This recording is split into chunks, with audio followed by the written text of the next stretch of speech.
Hovábnou cestou domov, časť 4. Irán, diel 1. Do Iránu sme leteli z Uzbekistanu s medzipristátim na 2 noci v Dubaji.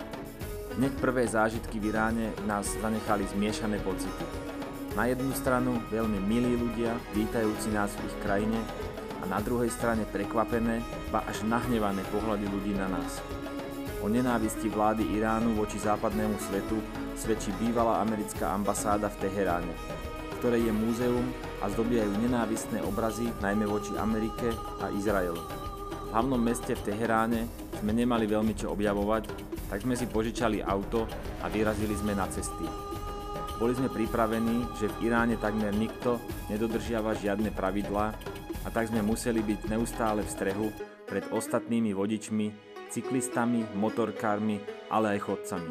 Vodiči vchádzali do cesty bez ohľadu na iné autá, otáčali sa do protismeru, nedodržiavali povolené rýchlosti a klakson používali snad častejšie ako smerovky. Naša cesta z Teheránu smerovala na západ krajiny do časti Kurdistan. Tam sme si v príjemnom prostredí pozreli skalné reliéfy zo 4. storočia Tak Bostan a na odporúčanie miestnych sme prespali v stane v mestskom parku.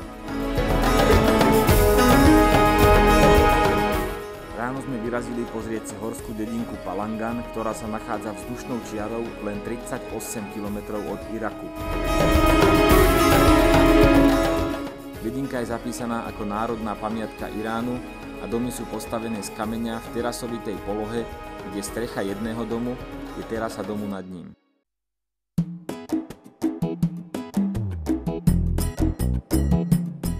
Irán je obrovská krajina a presuny medzi jednotlivými zaujímavými bodmi mali často aj 400 a viac kilometrov. Diaľnice však mali kvalitné, široké, len tí vodiči.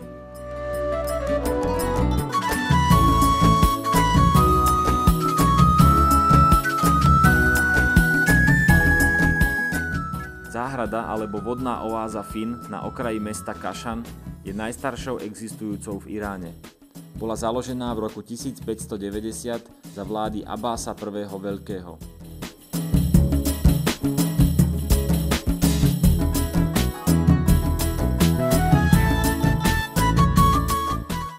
Záhrada má rozlohu 2,3 hektára s hlavným dvorom obklopeným valmi so 4 kruhovými vežami.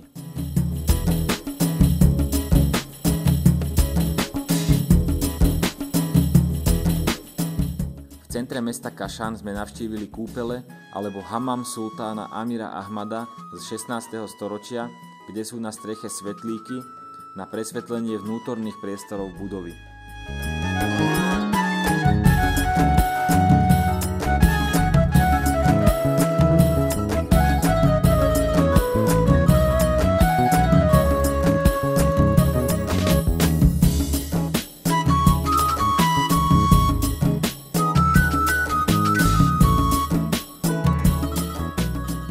Túlali sme sa takmer vyľudneným mestom, keďže vonku bola obrovská horúčava a miestni ľudia sa jej snažili vyhnúť. Mali sme tak bazár a karavanseraj len pre seba. Karavanseraj je budova, ktorá v minulosti slúžila ako hostinec pre cestovateľov, obchodníkov alebo pútnikov. Budovali sa pozdĺž obchodných ciest väčšinou vo vzdialenosti, ktorú karavána prejde za jeden deň, približne 40 km. Naša ďalšia cesta smerovala do mesta historických mostov a nádherných mešít, do mesta Isfahan.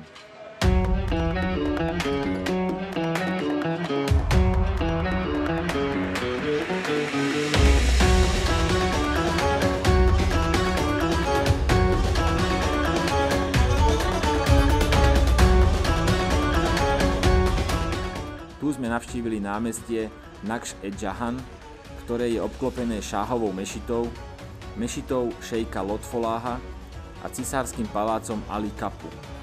Všetky budovy boli vystavané v 16. až 17. storočí počas Safijovskej dynastie, jednej z najvýznamnejších vládnúcich dynastií v Iráne.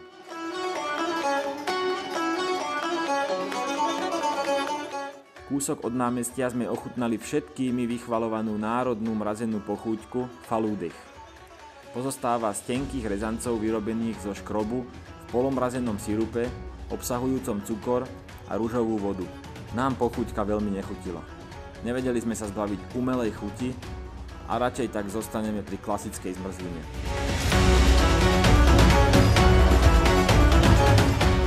V štvrti Joufa sme navštívili pamätník arménskej genocídy, Arménske etnografické múzeum a katedrálu Arménskej apoštolskej cirkvi Vank. Cestou naspäť na ubytovanie sme nasali na konzervatívny Irán až prekvapujúco veľmi uvoľnenú atmosféru, plnú tanca a spevu na moste Chadžu.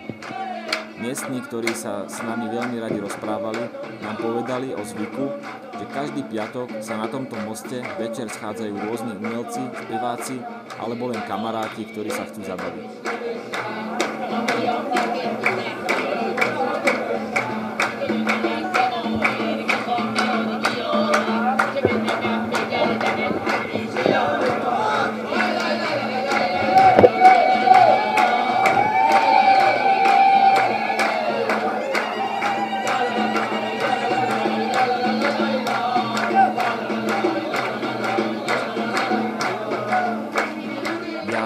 Bol ďalší z veľmi známych a krásnych historických miest na našej ceste Iránom. Celý deň sme sa túlali po jeho centre, po úzkých historických uličkách popri hlinených budovách, ktoré dýchali históriou.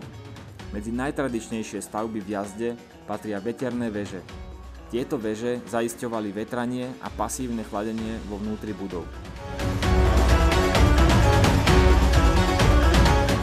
Na záver horúceho dňa sme si pri západe slnka dali osviežujúci džús z granátového jablka na strešnej terase s výhľadom na mesto.